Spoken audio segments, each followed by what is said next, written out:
You hear a deep, thumping sound in the distance.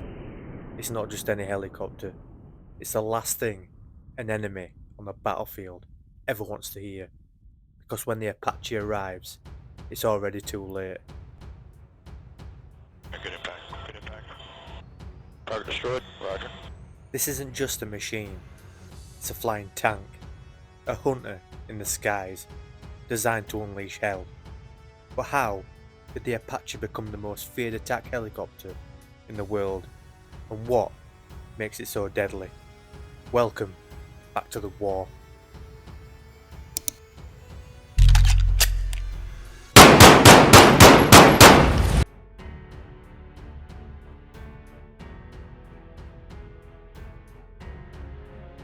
War has always been about domination, on land, at sea, and in the skies. But by the 1960s, one battlefield was being completely redefined: the low altitude war zone. The Vietnam War had proven one thing: helicopters were here to stay. The Bell UH-1 Huey had become the workhorse of the war, ferrying troops and providing close air support. But it was never built to be a frontline attacker. The US needed something faster, deadlier, and armoured enough to take a beating. So in 1972, the US Army launched the Advanced Attack Helicopter Program. They wanted a chopper that could survive direct hits, obliterate tanks, and operate in the deadliest war zones. Two giants stepped up to the challenge. Hughes helicopters with their AH-64 prototype, and Bell with the AH-63. The competition was brutal, but Hughes' design had one major advantage: it prioritised crew survival. The Apache's cockpit was built like a fortress, able to withstand 23mm cannon rounds, and the seats were designed to absorb impacts in case of a crash. When the dust settled, the Apache won, and in 1984 the US Army officially adopted the AH-64 Apache as its main attack helicopter. But what exactly made this chopper so lethal? Okay. Please, you're clear to engage from minute 42 to 52.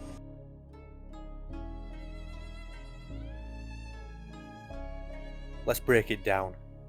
The Apache isn't just another attack helicopter, it's a precision strike machine, loaded with some of the most devastating weaponry in aviation history. First up, the M230 chain gun. This 30mm automatic cannon is no joke. It fires 625 rounds per minute, powerful enough to tear through light armour and infantry alike. But what makes it terrifying is that it's helmet tracked. The gun moves wherever the pilot looks. That means if an Apache pilot locks eyes on you, so does the cannon. Then there are the AGM-114 Hellfire missiles, the Apache's signature weapon. Designed to obliterate tanks, these laser-guided missiles can strike targets over 5 miles away with pinpoint accuracy. They've been used in almost every US conflict since the 1990s, and they rarely miss. And let's not forget about the Hydra 70 rockets. If missiles and a cannon weren't enough, the Apache also carries these unguided rockets, perfect for levelling enemy positions. But here is what truly sets the Apache apart: it fights at night. Most helicopters struggle in the dark, but the Apache thrives in it. Its target acquisition designation site and pilot night vision sensor allow pilots to see in infrared, tracking enemies through smoke, darkness, and even bad weather.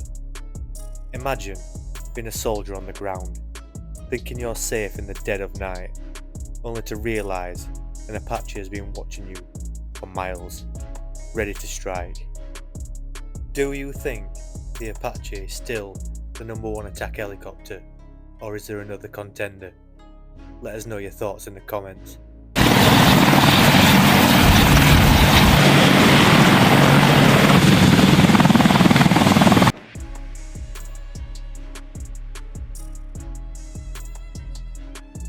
weapon is only as good as its combat record, and the Apache, it's been through some of the most intense conflicts in modern history.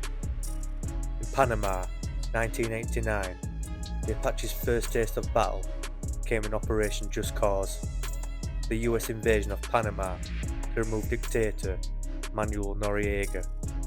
This was a quick and brutal campaign, and the Apache proved its worth by destroying enemy positions with precision strikes. It was a small war, but it showed what the Apache could do.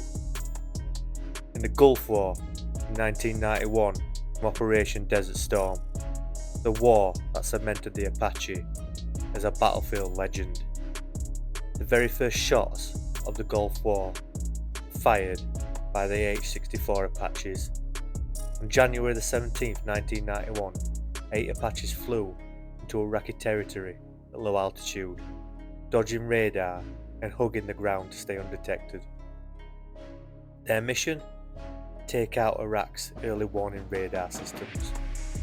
With Hellfire missiles and 30mm cannon fire, the Apaches annihilated 2 key radar sites, opening the airspace for the US Air Force's devastating bombing campaign. But that was just the beginning. The Apache became the ultimate tank killer, systematically hunting down Saddam Hussein's armoured divisions. In one single battle, a handful of Apaches destroyed over 50 Iraqi tanks in minutes, without taking a single loss. And then more recent, in Afghanistan and Iraq. After 9/11, the Apache was once again sent into action. In Afghanistan and Iraq, it became the ultimate insurgent hunter. In the Battle of Karbala 2003, a fleet of 32 Apaches was sent to break through Iraqi defences, but this time they ran into something unexpected. Hundreds of Iraqi troops armed with machine guns and rocket launchers. In a brutal air-to-ground battle, the Apaches were riddled with bullets, but they kept fighting. Despite taking heavy damage, only one Apache was shot down, and the crew survived and was rescued. The rest returned to base, some so full of holes they looked like flying skeletons, but they still flew.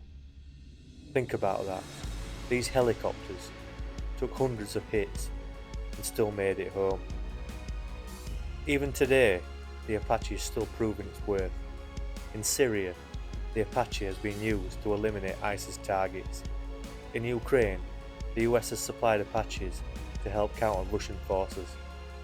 Despite all the new threats to the battlefield, from drones to hypersonic weapons, the Apache still continues to dominate. Shots off. Nice gun, good shot. Blow it, below that. Hold it, hold it, hold it, hold it.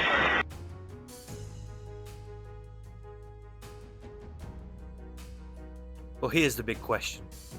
Can anything stop an Apache? In most cases, the answer is no. The Apache is built for survival. If one engine is hit, it can still fly on the other.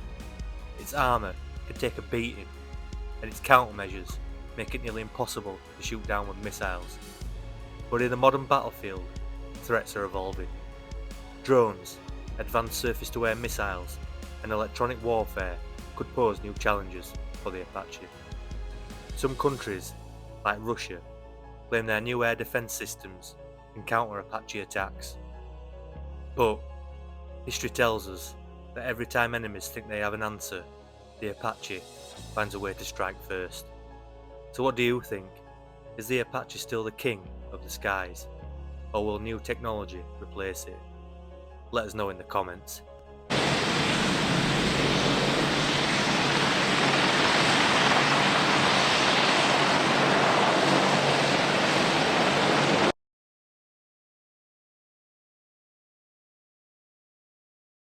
The Apache isn't just a helicopter. It's a symbol of raw power, dominance, and battlefield supremacy. And it's not going anywhere anytime soon. With constant upgrades, new weapons, and battlefield experience, the Apache remains one of the most feared attack helicopters in history. But what do you think? Will drones make helicopters like the Apache obsolete, or will we see even deadlier versions in the future? Drop your thoughts in the comments.